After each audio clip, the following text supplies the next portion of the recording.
কি বিশ্বাস হয় না? কথা বলেন, বিশ্বাস হয় না?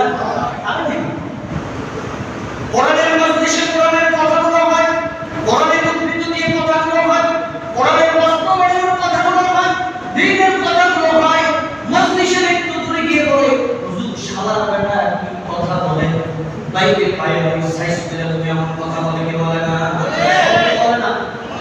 এইসব কথা কানে আসে। আল্লাহ পাক মাফ করুন, বুঝদান করুন, চিন্তা করে বলো আল্লাহুম্মা আমিন। তুমি না বুঝো না বুঝো, তোমার মানতে অনিচ্ছা, তোমার মানতে অনীহা, কিন্তু অস্বীকার করো।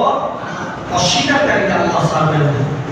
আপনি হয়তো আপনি মানতে পারেন নাই, আল্লাহর কাছে এতটুকু বলার সুযোগ আছে, আল্লাহ মানতে পারি নাই, আল্লাহ আমল করতে পারি নাই, বিশ্বাস করেছি, আমি মান্য করেছি যে এটা তোমার বিধান, আমি মান্য করেছি এটা কোরআনের কথা, আমি মান্য করেছি এটা ইসলামের কথা। আল্লাহ হয়তো এটাকে আমল করতে পারি নাই।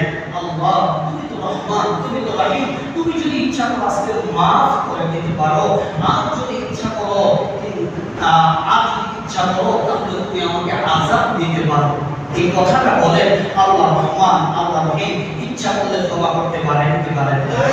কথা বলেন, পারেন কি পারেন না?